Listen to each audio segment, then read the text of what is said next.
Olá, gente! Mais um dia de gravação para o canal do YouTube Águia de Goiânia. Canal este que não tem outra finalidade a não ser documentar a prazerosa e encantadora história da lendária, querida, imortal cidade de Goiânia. Neste momento, nos encontramos na antiga Rua das Quintas, Avenida Desembargador Edmundo Jordão. Tem um nome político e o nome histórico. Antiga Rua das Quintas, atual Avenida Desembargador Edmundo Jordão, na residência da senhorita Risonete Souza Ferreira, que carinhosamente a chamo de Tia Riso, Tia Risonete, para conversarmos um pouco sobre as memórias dela, as lembranças, as vivências. Desde já, agradecendo a senhorita Risonete Souza Ferreira pela gentileza de abrir as portas sagradas do seu lar para que aqui pudéssemos manter uma conversa agradável sobre a história de Goiânia, sobre as vivências dela. Desde já, apresentamos que ela está vestida, fazemos o registro com a farda da Venerável Ordem Terceira do Carmo de Goiânia, com o escapulário da Ordem, porque também iremos discorrer um pouco sobre a vivência dela nesta instituição tão antiga, desde os idos de 1753. Com as devidas licenças, ela se veste desta forma para documentar neste vídeo prazeroso as suas memórias. Dona Risonete Souza Ferreira,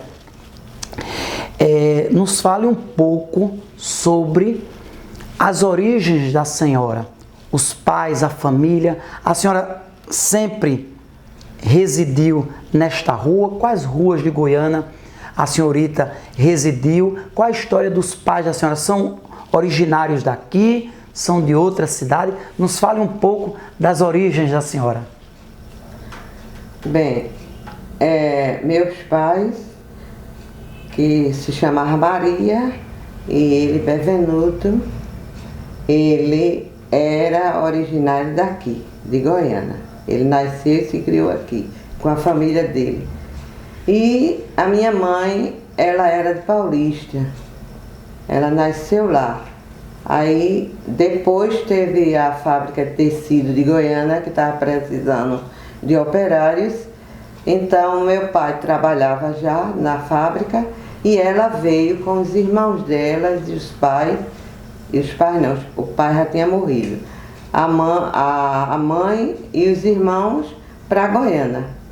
Aí conheceu meu pai e aí se casaram, né? E nós chamamos assim uma família de 6 pessoas, porque só foram 4 irmãos, 4 filhos, aliás, né? E a gente nasceu e se criou aqui e fomos educados nos colégios daqui, da cidade. No início, nós moramos, no meu caso, por exemplo, eu nasci na Rua da Conceição, não é? Tem as casas da fábrica lá e meu pai morava lá. E eu nasci lá. Mas depois a gente veio para a Rua Augusta. E aí eu saí da Rua Augusta, fazia 22 anos que a gente morava na Rua Augusta. E papai conseguiu comprar uma casinha lá na subestação. Aí nós fomos morar lá, certo? Eu e meus irmãos estudamos no SESI, não é? No Serviço da Indústria, né, ali, no SESI. E depois, no meu caso, eu fui para o Colégio Manuel Borba, fazer o antigo ginasial, que era assim que se chamava, né? Aí eu terminei, fiz o ginasial lá e depois meu sonho era ser professora, e aí eu fui para o colégio de Igaraçu, o colégio João Pessoa Guerra, através de Dr. Valfredo Shoa, que era dentista aqui em Goiânia e era o diretor da escola lá. Aí ele nos viu, eu e mais 3 colegas, a gente não tinha condições de pagar o Colégio da Sagrada Família, que era o colégio feminino aqui em Goiânia. E aí ele levou a gente para lá e eu concluí o curso do magistério lá em Igaraçu. Uma fase difícil, mas muito bonita. Muito bonita. Eu tenho muitas boas recordações. E, voltando, né? Fiz o concurso do estado para professora. Antes, o prefeito da cidade era Lourenço de Albuquerque Gadelha. Meu pai trabalhava e era muito amigo dele. Aí ele conseguiu um contrato para mim. E eu fui trabalhar, fiquei trabalhando aqui. A primeira escola era uma escola multidisciplinar e em casa, doméstica, na Rua da Conceição. A escola se chamava Padre Cícero. A diretora era Terezinha Marculino. Tia Riso, quer dizer que na Rua da Conceição existia uma escola, naquelas casas da fábrica, com este nome, Escola Padre Cícero? Era. Uma escola do município ou era uma escola particular? Não, município. Do município, interessante. Município. Porque seu Gadelha, ele fazia assim, ele gostava muito de ajudar. Aí tinha aquela professora, não tinha colégio. Sim. Aí ele localizava aquela pessoa na sua própria casa. Sim. E ela conseguia os alunos e ele conseguia outras professoras para ali. Para atuarem. Aí foi o meu caso, né? Era na casa de Terezinha Marculina e eu fui para lá, fui trabalhar lá. Eu não tinha nem terminado ainda o magistério, estava no último ano do magistério. Aí eu terminei o magistério, fiz o concurso do estado e passei e fui trabalhar. Aí eu fui localizada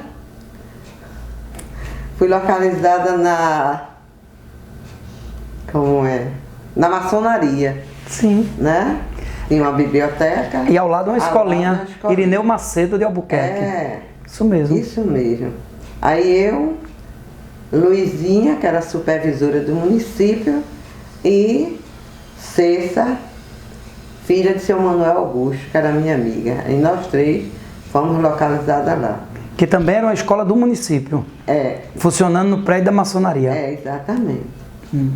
Aí pronto, mas nós trabalhávamos com o regime do Estado. Sim. Entendeu? A supervisão, tudo era do Estado. Aí depois a maçonaria não quis mais, porque disse que ia restaurar para fazer um salão para os maçons. Então, o professor Rufino era uma pessoa importante aqui dentro de Goiânia e ele tinha um colégio e ele nos levou para lá. E o Monsenhor Fabrício. aí fomos trabalhar lá. Aí aumentou mais professoras. Sim. Aí eu passei a ser a responsável pela escola. Em seguida, a prefeitura construiu o colégio o colégio Major Manuel Gadelha. Aí nós fomos para lá como professores do município. E em Rufino nós éramos professoras do estado. Sim. Pronto. Aí trabalhei lá muitos anos e mudei de várias escolas quando havia necessidade. Agora, tia Riso, vamos dizer assim, essa vocação para o magistério, esse gosto por ensinar, fez com que a senhora trabalhasse na escola Padre Cícero, da Rua da Conceição, na escola Irineu Macedo de Albuquerque, no prédio da maçonaria, a Rua Direita, depois no colégio comercial Monsenhor Fabrício, do professor Rufino, e também no Major Gadelha. E a senhora tem uma história também do magistério no estado, no Benigno, da Cidade Nova, né? Exato. A senhorita trabalhou também muito tempo. Quando eu saí da escola de Rufino, né, o Monsenhor Fabrício, aí eu fui localizada na Escola da Soledade. Sim. Nossa Senhora da Soledade. Era eu e mais 6 professoras, aí fomos para lá. A diretora de lá era Maria Malha. Maria Malha. Era Maria Malha, era diretora de lá, da Solidade. Onde hoje é o abrigo de idosos. Exato. Ao lado funcionava uma escola do município ou do estado? Do estado. Nossa Senhora da Soledade. Aí fiquei lá. Aí de lá eu fui para o João Alfredo. Sim. Por uma necessidade. Toda vez que eu tinha necessidade de melhorar, eu tinha que sair daquela escola. Porque eu tinha só 150 aulas e o Estado estava me oferecendo mais 50. Para completar a carga horária, 200 horas aulas. Horária. E esses 50 era numa escola José Hermílio de Moraes, lá na... Eita, esqueci. Daqui a pouco lembra, fique tranquila. Não, mas não era em Goiânia, não. Em Botafogo. Ah, então a senhora... Na Fazenda Botafogo. Entendi, a senhorita teria que se deslocar de Goiânia para poder completar a carga horária. A carga horária. Aí não podia ficar na Solidade, porque não dava, batia os horários. Sim. Aí então eu fui transferida para o João Alfredo para me arrumar direitinho, né, na minha função. Aí depois de um ano, aí o dono da fazenda, né, pediu a escola e aí nós que éramos de Goiânia fomos localizadas em Goiânia. Aí eu fui localizada para completar toda a minha carga, para manter minha carga horária, eu fui localizada no antigo Augusto Gondim. Augusto Gondim. Aí Sim. fiquei lá. Aí passei a trabalhar lá, era uma maravilha também. E como eu amo ser professora, eu gosto, é uma coisa que é de mim mesma, e eu sinto muita falta disso, desse contato com as crianças, com os adolescentes. Aí eu fui chamada a fazer o curso de supervisão. Como eu já tinha um certo tempo no estado e tinha licenciatura plena, aí eu fui fazer o curso, passei, era um curso interno, passei e fui localizada no Colégio Benigno Pessoa de Araújo, Na Cidade Nova. Solidade, lá na Cidade Nova. Sim. Foi lá que eu me aposentei, terminei, eu era supervisora, aí completei meu tempo e me aposentei.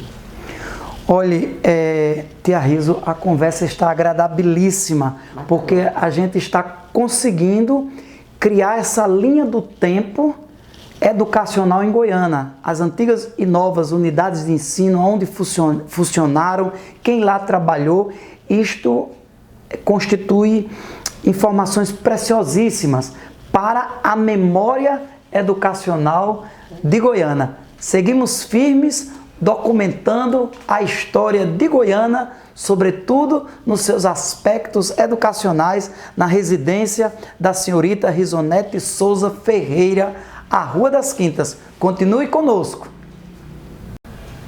Seguimos firmes, documentando a história de Goiânia, na residência da senhorita Risonete Souza Ferreira, que está aguçando a nossa mente com a memória educacional de Goiânia. Que preciosidade!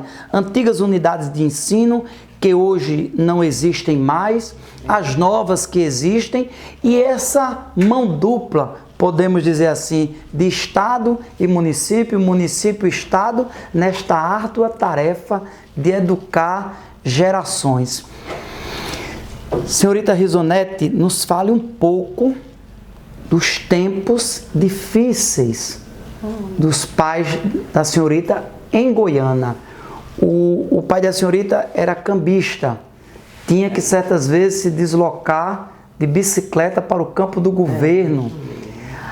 A mãe da senhorita vem para a FITEG de Paulista e Goiânia chega a passar por um momento difícil com a presença deles aqui, que é o fechamento da fábrica.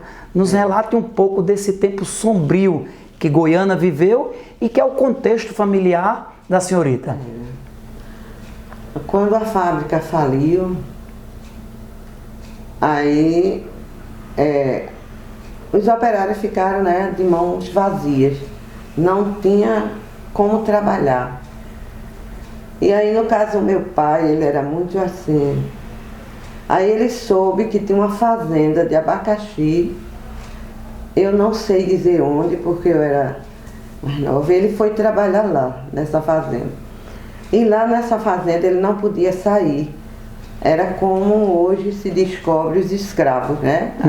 Trabalho análogo à escravidão. Exato. Aí não podia vir para casa. E a gente aqui ficava passando necessidade.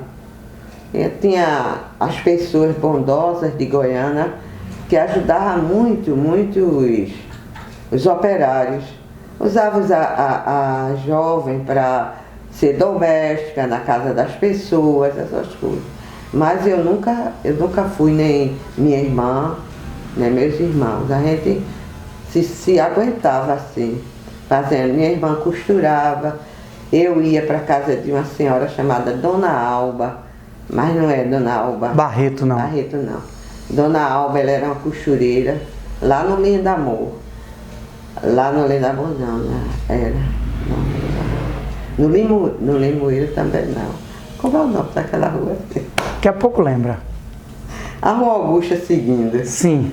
Aí eu ia para lá para fazer. Viração, depois da Rua Augusta, Rua da Viração e Limoeiro. Pronto, Viração era na Viração não, era no Limoeiro. Aí eu ia para lá, eu passava o dia todinho fazendo acabamento, que na época não existia máquinas assim de acabamento, né? Aí a gente fazia na mão.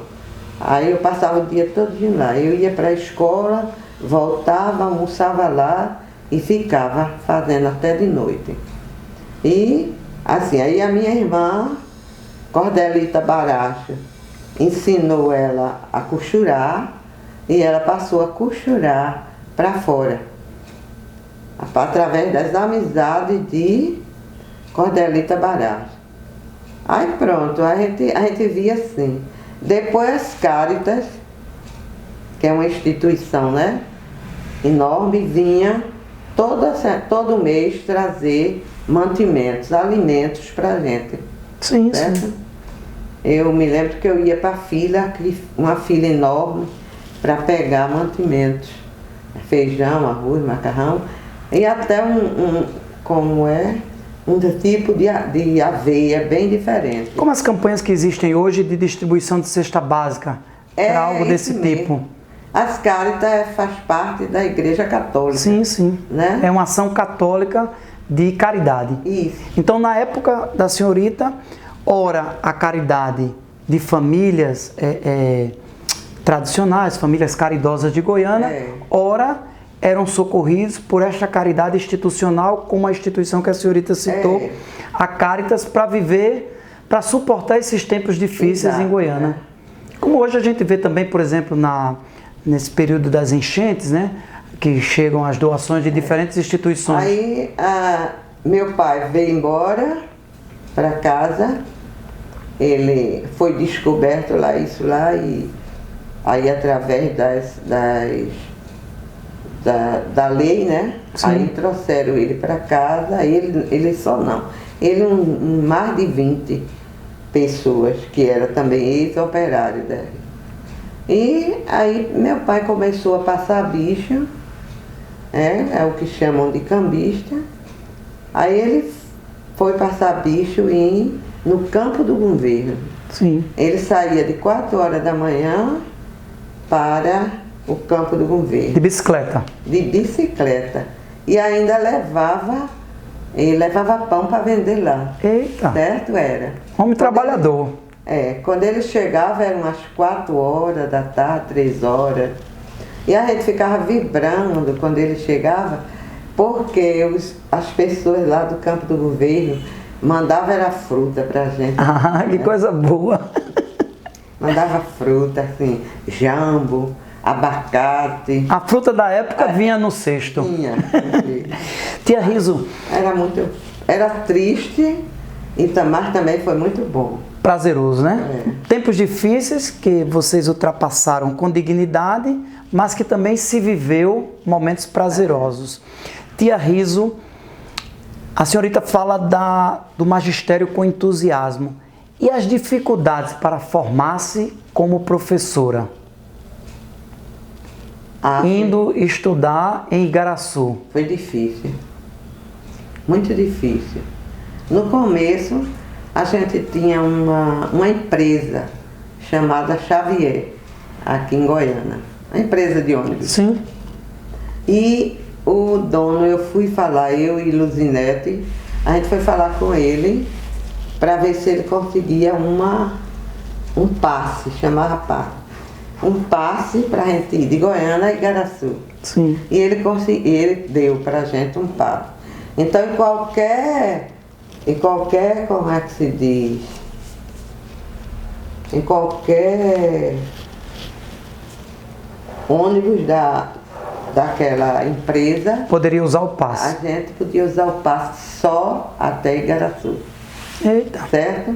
Tinha esse limite, não podia se dirigir mais para outro lugar. Mas a gente às vezes passava, ia para Recife, assim, para conhecer o Recife sem saber. O motorista já morreu. Ele era maravilhoso, ele trabalhava com um ônibus, bem estranho o nome do ônibus. Aí ele gostava de conversar e achava lindo a gente jovem sair de Goiânia para estudar, para melhorar a vida dos pais.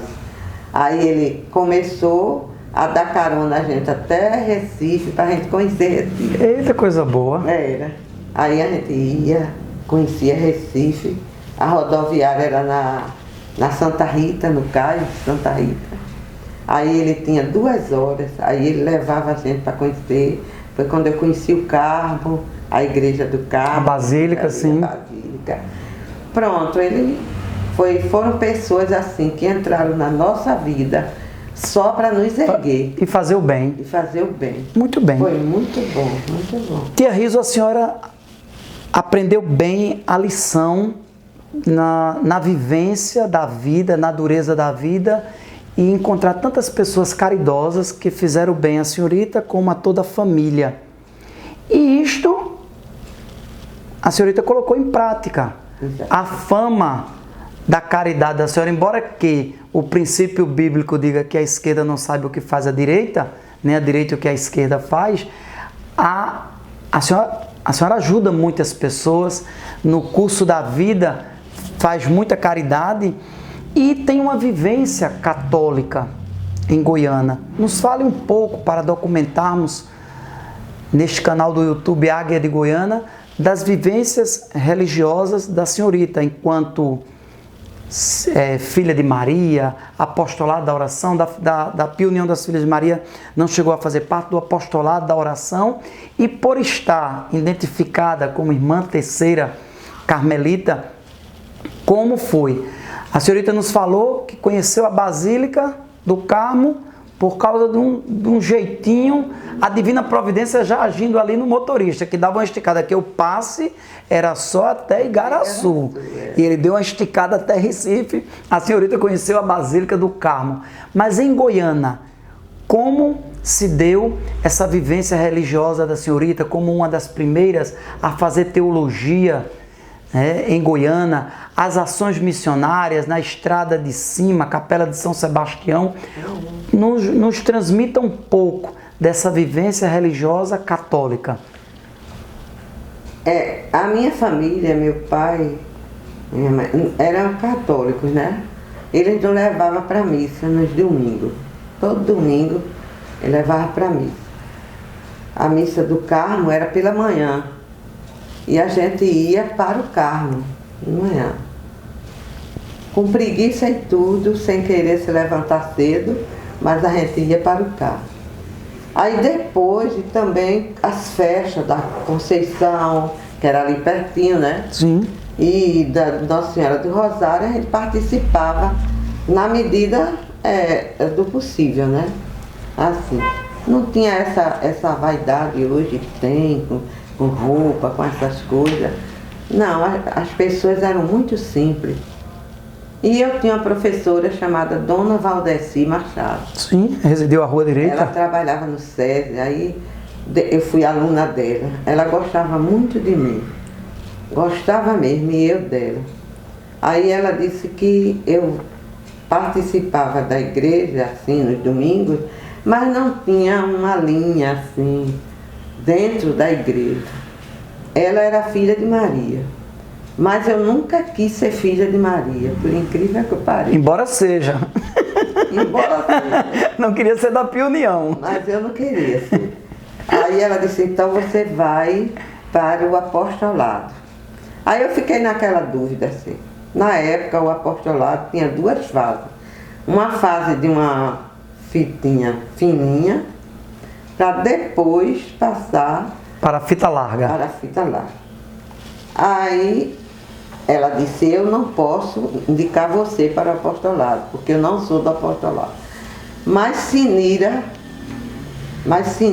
Prazeres e é uma das pessoas importantes do apostolado. Aí ela me apresentou a dona Sinira e, consequentemente, a dona Ninfa, que eram religiosas demais. E aí, dona Sinira me introduziu no apostolado. Né? Eu era associada dela. Aí pronto, eu cumpria tudinho direitinho, eu amava ir para a igreja, eu sempre gostei demais, assim. Aí fiz a minha caminhada lá, né? E foi a primeira associação católica que a senhorita entrou, apostolado da oração. É. Aí pronto, fiquei. Depois Dona Ninfa, a irmã de Dona Sinira, ela era terceira.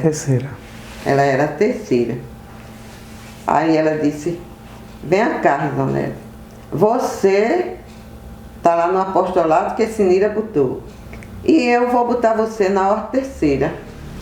Aí eu digo, por quê? Por quê? Vou botar você na ordem terceira. Vou falar lá e tudo. Aí um certo domingo, que era o domingo de folga que eu tinha, eu dormia mais tarde. Aí eu estava dormindo ainda, aí mamãe chegou, nós já estávamos morando na subestação. Aí mamãe chegou, me acordou e disse, tem umas senhoras aí que quer falar com você. Eu disse, oxe, que história é essa? Aí era a dona Dejinha Malheiro, que era a priora da ordem, Elisete França, e tinha uma outra senhora, que agora eu me esqueci do nome dela, mas muito conhecida da ordem, fazia parte mesmo assim, do conselho da ordem, Dona Yolanda.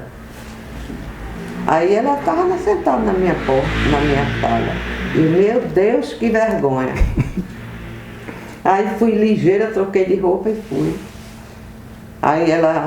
Aí Dona Dejinha conversou comigo, perguntou como era o meu comportamento na vida, se eu queria mesmo ser, ou se era só porque Dona Ninfa queria. Aí eu disse, não, eu quero ser, eu acho tão bonita aquela roupa. Não é para achar bonita a roupa, é para achar bonita a devoção à Nossa Senhora. Não esqueço nunca disso. Não é para achar bonita a roupa, é achar bonita a devoção à Nossa Senhora. Muito boa. Não, mas eu amo demais Nossa Senhora. Eu vou para as festas de Nossa Senhora, eu gosto demais. Vou para a missa, na festa da Conceição, eu morava ali perto. Aí elas disse, então, domingo você vai para a reunião geral, que eu quero apresentar você. E Dona Ninfa vai ser sua madrinha na ordem. Aí pronto, começou minha escalada aí, né? Na ordem terceira do Carmo. Na ordem terceira. Onde a senhorita chegou a ser tesoureira, fez parte do conselho, aí, priora. Tudo. Ocupou todos os cargos. Aí eu fui, era Frei Antônio Gonçalves. Sim, de saudosa memória. O prior e o diretor espiritual da ordem. Diretor espiritual da ordem. Frei Antônio Gonçalves. Aí pronto, foi ótimo. Aí eu não podia ir de dia para as formações dele. Aí eu e mais duas pessoas, aí ele botou colocou a formação da gente à noite no sábado. Aí todo sábado nós íamos para Formações. Para a terceira para a formação. A formação era dada por ele. Não é assim como hoje, porque hoje são 4 anos, né? Sim. Mas não era. Você entrava logo como postulante, no outro ano você ia ser noviça e em seguida você professava. Era assim. Aí pronto, fui e estou lá até hoje. Por um desígnio de Deus e de Nossa Senhora do Carmo, eu passei por todas as funções da ordem. Né? Eu comecei como formadora, depois, como tesoureira, depois como formadora, depois como secretária, em seguida como mestra de noviça e cheguei a priora. Priora. Né? Assim. E de onde veio o convite ou o desejo para fazer teologia? Aí, como eu fazia parte do apostolado lá, e eu ajudava muito na igreja, o tempo que eu tinha, eu estava ajudando, e eu dava formação para as outras meninas do apostolado, eu falava, né? Assim. Aí, Padre Hélio me chamou e disse: tem um curso de teologia em Carpina, todo sábado. É uma equipe e é dado pelo próprio bispo. O início é o próprio bispo. Era Dom Tobias. Dom Jorge Tobias de Freitas. Aí ele disse: você não quer ir não? Eu disse: quero, mas como é que eu vou? Aí ele disse: não, tem uma Kombi que já leva as meninas. Já tem a doutora Amanda, já tinha Fernando, já tinha várias, Eulina, já tinha várias pessoas que já faziam parte lá. Aí eu fui no outro ano. Aí todo sábado eu passava o sábado lá, a manhã todinha. Quando eu voltava, eu descia em Frecheiras e ia para a igreja de Frecheiras dar orientação para a primeira comunhão e para a crisma das crianças lá. Já existia a capelinha Nossa Senhora Aparecida lá? Aí eu vinha-me embora para casa, era quase 5 horas da tarde. Né? Eu pegava uma Kombi e vinha-me embora. E foi onde eu conheci irmã Francisca. Ai, meu Deus. Uma santa. E irmã Cecília, né? Irmã Cecília tomava conta, ela administrava. A capelinha não estava pronta, não tinha piso, era sem reboco. E daí foi que irmã Francisca... Né? Nas campanhas? Francisca não, irmã Cecília. Irmã Francisca, eu chamava ela de a Dulce dos pobres, né? Aí, por incrível, é a Dulce dos pobres lá. Que o trabalho dela era mais de caridade, multimistura, aí ela remédios. Na casa delas, ela tinha a cozinha, era para fazer essas coisas. As multimisturas. E ela saía pedindo folha disso, folha daquilo, dá para fazer. Aí eu comecei com amizade com a irmã Francisca e passei a trabalhar com ela também nos horários que dava. Eu ia para lá para fazer as multimisturas, pesar os meninos, não eu, quem pesava era ela. Assim, e irmã Cecília. Rosa de Dona Ninfa ia também, aí facilitou, porque Rosa tinha um carro, aí a gente ia. Rosa conseguia muita cesta básica para os meninos dela. E assim eu me transformei assim no ajudante da igreja, diga assim, não missionário. Aí pronto, minha vida religiosa foi essa, dedicada assim à igreja, né? Esse trecho que a senhora nos conta, de sair cedinho no sábado para Carpina, fazer teologia, quando voltar já descer em Flecheiras para ajudar as irmãs, irmã Cecília, irmã Francisca, na catequese, na formação das crianças, era interessantíssimo. Era maravilha. E assim, eu trabalhava como professora, a gente não ganhava bem do município. E o Estado era mais ou menos, mas eu tinha que, eu era rima de família. Sim. Né? Então eu tinha um dinheiro bem escasso, né? Assim. E eu levava um lanche para Carpina e só vinha almoçar ou jantar em casa à noite. Aí eu tinha uma amiga que trabalhava no quarto centenário e a gente se conheceu e ela é uma pessoa maravilhosa, não sei se você conhece. O nome dela não é esse, mas todo mundo em Goiânia só conhece ela por Cota. Sim. Conhece? Sim, sim. Pois é, aí Cota morava em Cerecheira. Aí, vez por outra, Cota mandava um lanchinho pra mim, uma coisa, umas tapioquinha que ela fazia que eu gostava. Aí ela mandava aquela tapioquinha pra mim. Era uma maravilha, quer dizer, eu sei lá, meu caminho foi assim. Um caminho iluminado. Foi, assim.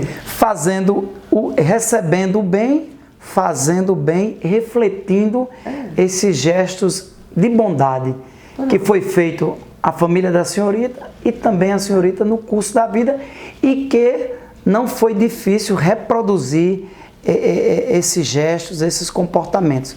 Mas nós não poderíamos de forma alguma encerrar este vídeo sem que a senhorita nos falasse um pouco da lembrança de alguns religiosos. A senhorita nos lembrou Frei Antônio Gonçalves, de saudosa memória. Quais outros frades religiosos que passaram por Goiânia ou que fizeram parte da Ordem Terceira, algumas figuras de Goiânia que a senhorita tem na memória e queria destacar, registrar neste vídeo? Frei Tito Figueroa. Frei Tito Figueroa. Frei Mariano Estima. Frei Mariano. Que maravilha era Frei Mariano. Eu tive uma fase difícil socialmente, assim, que não vem ao caso, mas eu precisei muito da orientação religiosa. E Frei Mariano, com aquele jeitinho dele, foi que me encheu de paz, de força para seguir em frente. Que eu cheguei uma hora assim que eu disse, eu vou parar. Mas aí ele vinha aqui na minha casa,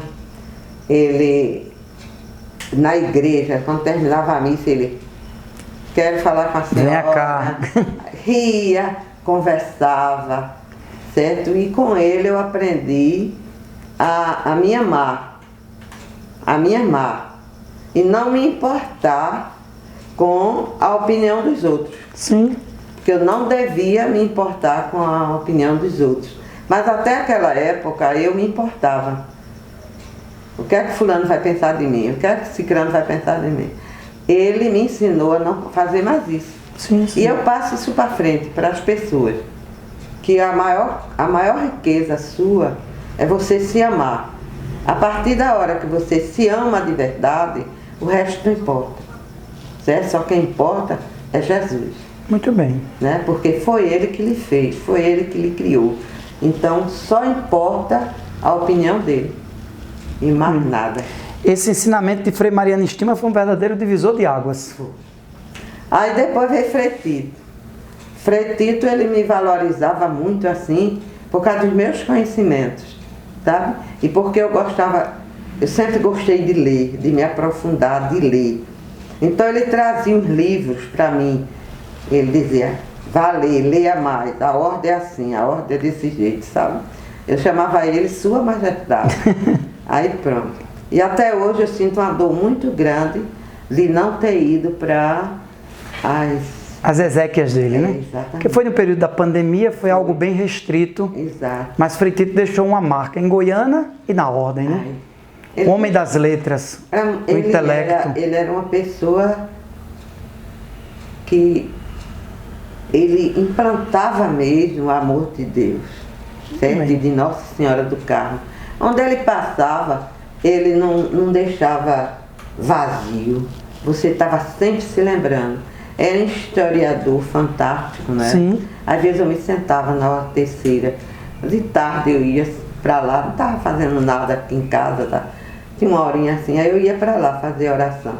Aí coincidia que ele ia também, ele gostava de ficar sozinho num canto assim. Aí ele, quando me via, e vinha conversar comigo, a gente conversava muito.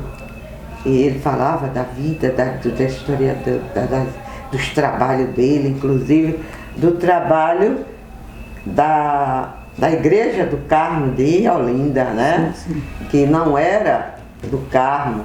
Ele foi quem foi para o Vaticano procurar as coisas, eram os beneditinhos que tomavam conta. Sim, sim. Não era?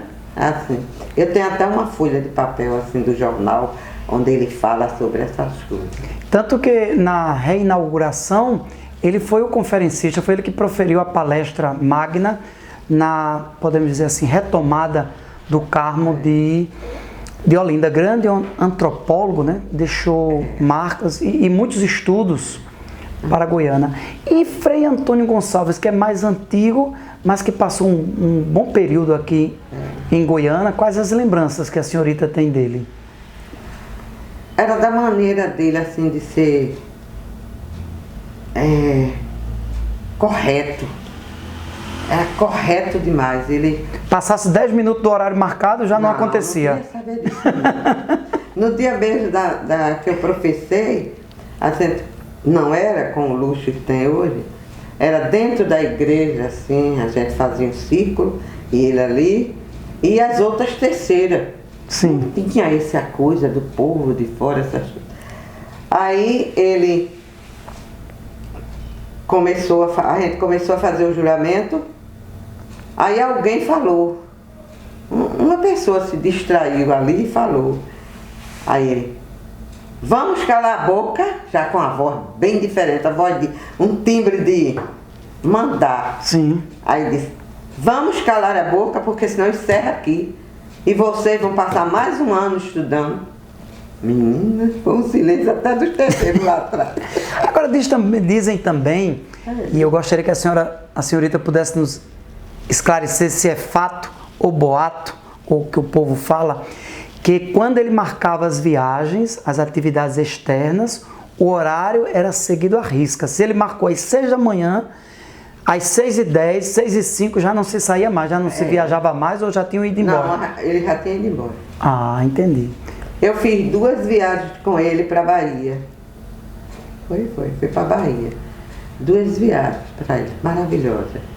A gente ficou... Ele gostava de fazer essas excursões. Ele gostava, mas as excursões dele não era assim uma excursão só para divertimento, não. Sim, sim. Era religiosa. Se fazia as duas coisas, se conhecia lugares, se rezava e se turistava. Ele, na segunda excursão, a gente conheceu, porque a Bahia tem 300 e poucas igrejas. A gente conheceu todas elas. Uma igreja para cada dia do ano. Ela é assim. E tem uma igreja, e eu não sei dizer a você, mas é uma coisa que ficou marcada dentro de mim. Ele disse assim, agora de tarde nós vamos ver uma igreja carmelita.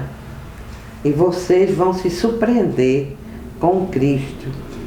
Aí tá certo, aí a gente foi. Quando chegamos lá, primeiro foi para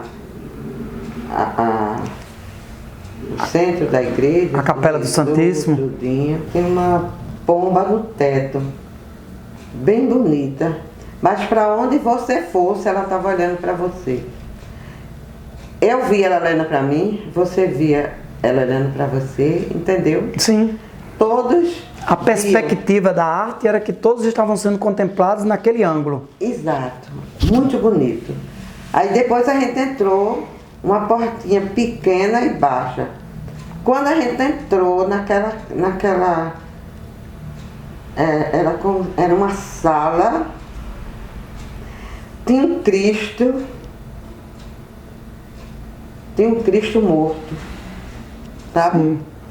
No esquife, não como a gente vê aqui, mas ele estava como se fosse alguém estivesse depositando ele naquela hora, a perna assim de um lado, assim, e o sangue escorrendo. Você olhava assim, você paralisava. O sangue dele estava escorrendo. Assim. Aí depois, aí acendia uma luz e a gente via. Ele estava onde era as chagas, Sim. eram cobertas de rubi. De rubi. Então dava Aquela pedra preciosa. causava a impressão que o sangue estava jorrando ali naquele Aí, momento. não estava escuro, Sim. somente com uma lâmpada no centro, em cima dele. Sei. Aí você pensa, Causava aquele impacto foi a coisa mais assim, que mais me marcou. comovente da viagem. Foi isso aí. Eu acho que não só eu, mas eu acho que todo mundo. Muito bem. Foi assim. Aí Frei Antônio Gonçalves. Antônio era assim. Ele, sei lá, eu achei assim, o carro era rígido, sabe? Com ele. As pessoas, era rígido e ao mesmo tempo não era. Porque tinha a reunião geral, até ele passar tudo, a formação, tudinho, você estava ali, ou escrevendo, ou prestando atenção a ele. Quando terminava aquilo ali, aí já tinha aquelas terceiras mais antigas, que ele tinha mais aproximação, que fazia brincadeiras. Certo? Na época do São João, Dona Maura coisava quadrilha. A gente dançava aquelas quadrilhas doidas ali, né? Improvisadas. Assim, improvisada. Agora, tia Riso, como a senhora está falando sobre particularidades da Ordem Terceira, algumas curiosidades. A época da senhorita, a Ordem Terceira se reunia aonde? Se usava o hábito durante a reunião? A Santa Missa da Ordem era como acontece hoje, uma vez por mês, no terceiro domingo? Como era isto? Não, é a mesma coisa. Tinha uma missa por mês? Era uma missa por mês. Por mês. Se participava de hábito e da reunião? Era de hábito. E da reunião era de hábito. Também de hábito. Então a Santa Missa e a reunião geral de hábito. Era de hábito. Aí a gente chegava e trocava de roupa lá. Sim. Ele não permitia, uma vez ele me puxou a orelha. Porque eu saía da subestação já trocada. Sim.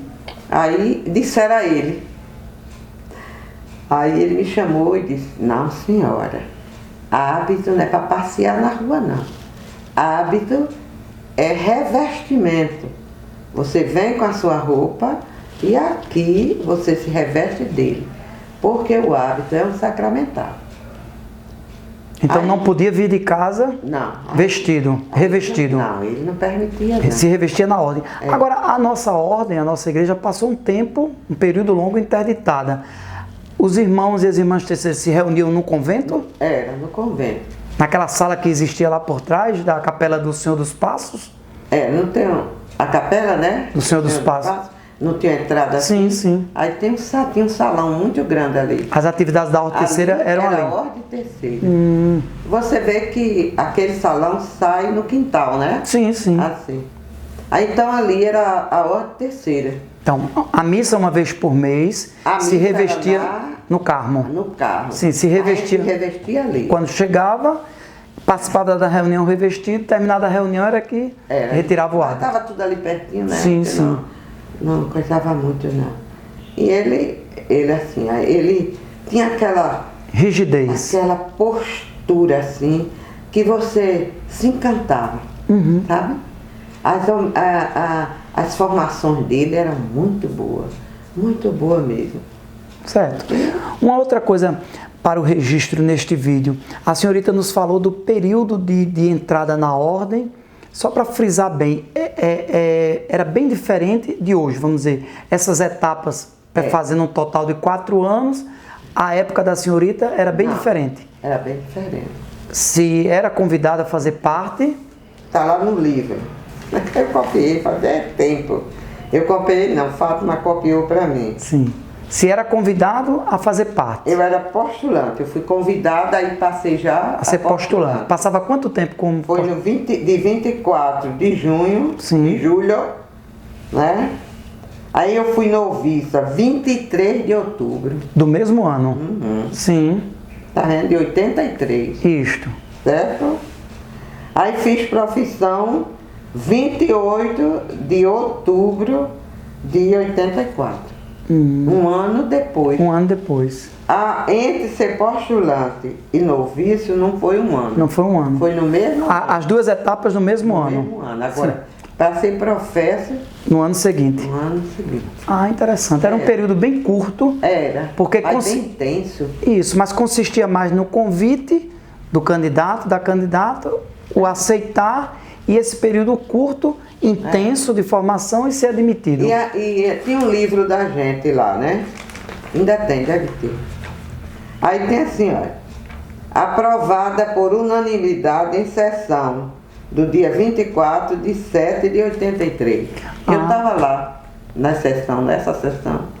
Eu só não, outras pessoas que também entraram. Esta sessão a qual o livro se refere, era a sessão da ordem ou a sessão do conselho que aprovou aquele nome? Era do conselho. O conselho se reunia em sessão, aprovava aquele nome e era registrado. Como que um livro de assento de irmãos e irmãs. Olha, e tinha outra coisa na ordem. É porque a vida muda, então tudo tem que mudar. Tem que se adaptar. Aos tempos, aos tempos. Mas a ordem, enquanto a gente era postulante e noviça, a gente não fazia parte das reuniões da ordem.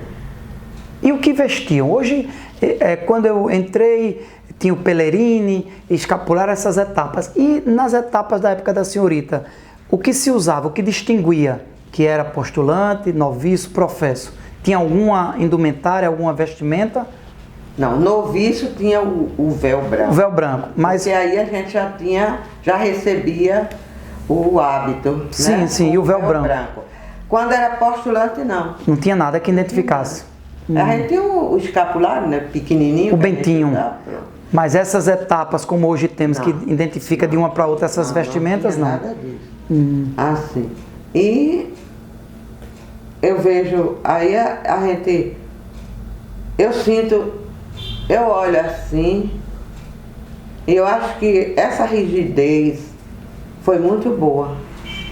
E não poderia participar das reuniões gerais, só quando era professo. Só como era professo, as reuniões, a votação era só professo. Entendi. Só estava lá professo. Professos. Entendeu? Não noviço, postulante. Não, a gente não fazia parte. Não tomava parte. A gente só tomava parte a partir do dia que professava. Professava. Mas era noviço, mas ia para missa, né? Ia para missa com o véu branco, tudo. Mas a reunião da ordem, a reunião, não, a gente não ia não. Muito bem. Finalizando assim esse bate-papo agradável sobre Goiânia, sobre a vida religiosa de Goiânia, não poderíamos deixar de destacar dois momentos que considero importantes. A senhorita nos falou dessa vivência do Carmelo em Goiânia e quando a senhorita adentrou para a ordem na década de 80, não é isto? A igreja estava desativada, estava sem uso, a igreja da ordem terceira, porque passou um longo período sem atividade nenhuma, que o telhado havia caído, muito mato. Era esse período, na década de 80, ela estava desativada porque as atividades eram no Carmo. Hoje nós temos as nossas celebrações e atividades todas na ordem. Ela estava desativada. Eu não tenho certeza absoluta se quando eu entrei ela estava desativada, ela desativou depois. Sim. Depois de uma tempestade enorme em Goiânia, aí o telhado da ordem caiu todinho. Né? E ela passou um tempo de abandono, porque as pessoas mais antigas falam de muito mato, criação de bicho. Ela foi, as ações foram para o Carmo. O material da igreja, que tinha uma biblioteca excelente, tudo. As imagens sacras. Foram colocadas, essa questão de papel, foram colocadas no campanário. Sim. Certo? E as imagens que não foram atingidas, né? Foram para o carro. Entendi. Ficou no carro. O prior da ordem era Carmelo. Sim, sim. O pior da ordem era Carmelo. A documentação para a Torre do Carmo, a arte sacra, as imagens para a Igreja do Carmo. É, também. Ficou ali naquele corredor. Sim, sim. Ali. Por causa da chuva, porque senão, né? Porque ela não tinha, ela tinha a gruta, mas não tinha a porta. Sim, sim. Ali foi depois. Existiam só os nichos com as imagens. Só os nichos, é. Certo. Mas Frei Antônio Gonçalves tem um nome ligado a essa reforma. Ele também tomou parte nesse trabalho de restauração. Aí a Carmelo, ele conversou com a dona da usina Maravilha e ela prometeu todo o madeiramento. E aí, veio falar com o Frei Antônio foi lá e ela deu, se eu não me engano, não tenho muita certeza, ela deu o madeiramento da igreja e Frei Antônio, com as amizades dele, conseguiu o restante do que era necessário. Aí pronto. Ajeitou a igreja, ficou a igreja lá, pintou. E Carmelo, enquanto prior, também fez muita campanha, né? É. Com amizade com Oswaldinho, com os políticos. Carmelo foi um prior muito bom.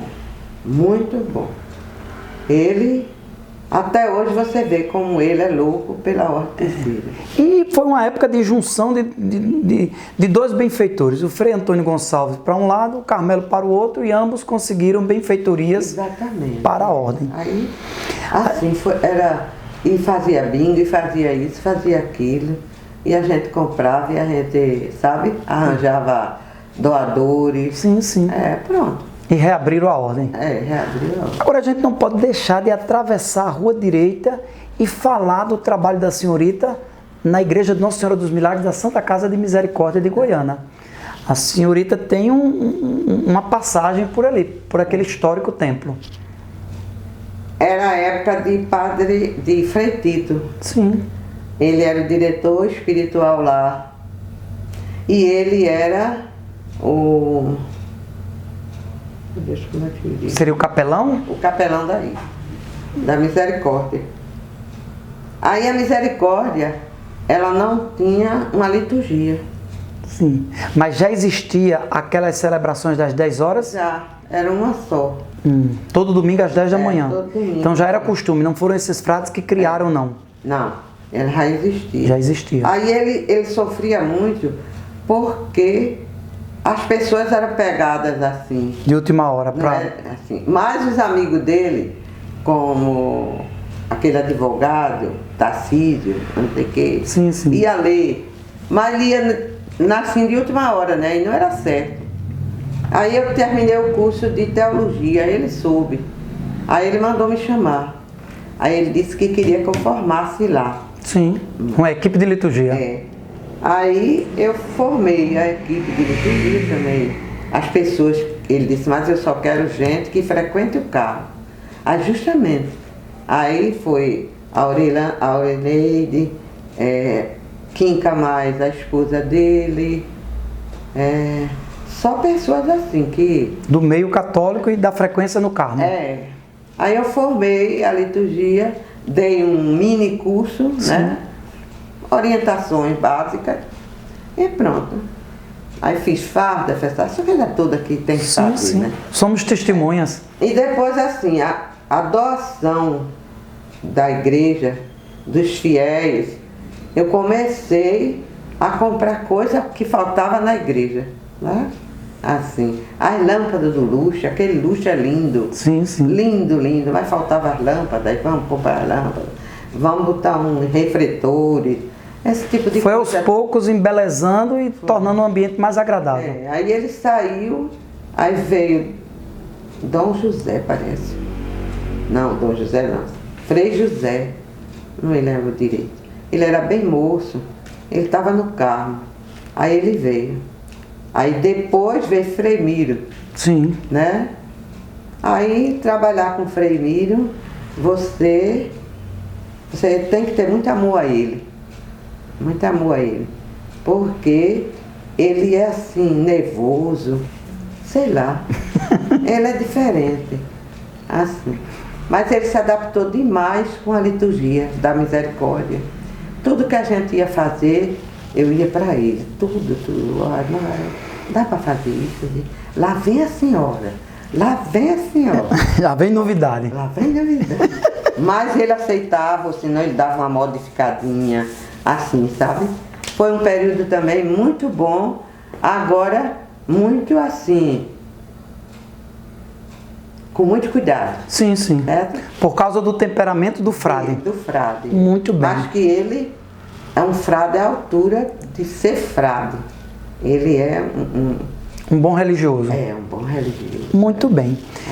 Gente, uma conversa agradabilíssima sobre as memórias da senhorita Risonete Souza Ferreira, carinhosamente conhecida como Tia Riso, Tia Risonete, assim a chamo já por um bom período, falando, aguçando a nossa memória, trazendo lembranças de tempos idos que formam como um mosaico, montando assim a história religiosa, educacional de Goiânia e fazendo com que desperte muito mais o nosso interesse pela história desta gloriosa cidade.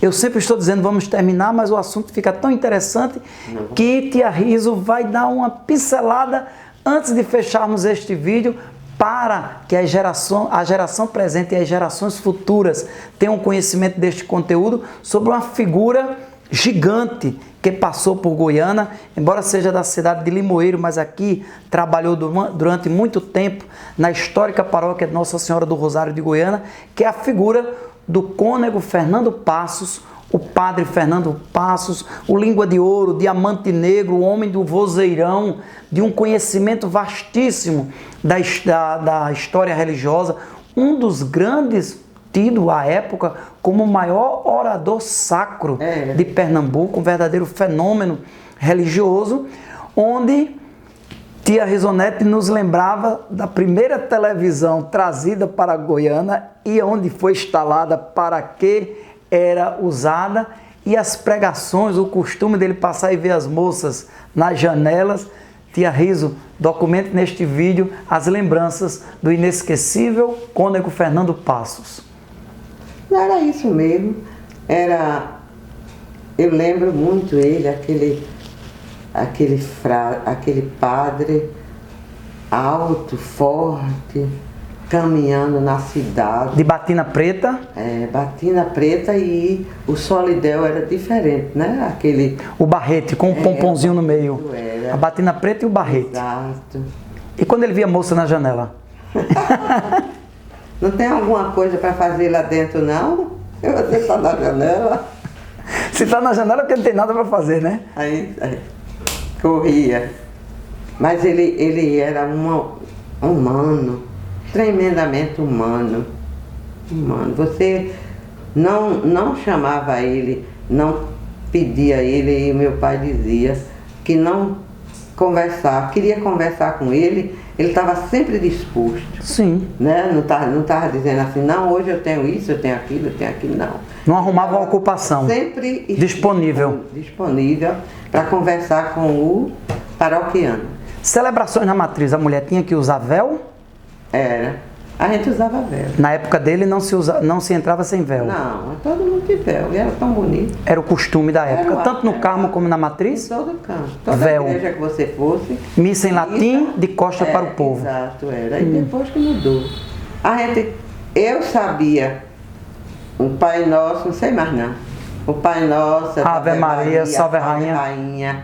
A resposta da missa para a missa em latim. Agora nos fala da televisão, a gente não pode esquecer da primeira televisão, nos conta essa história. Eu não sei se foi a primeira, mas na minha concepção foi a primeira, porque foi a primeira que eu vi. Sim. Não é?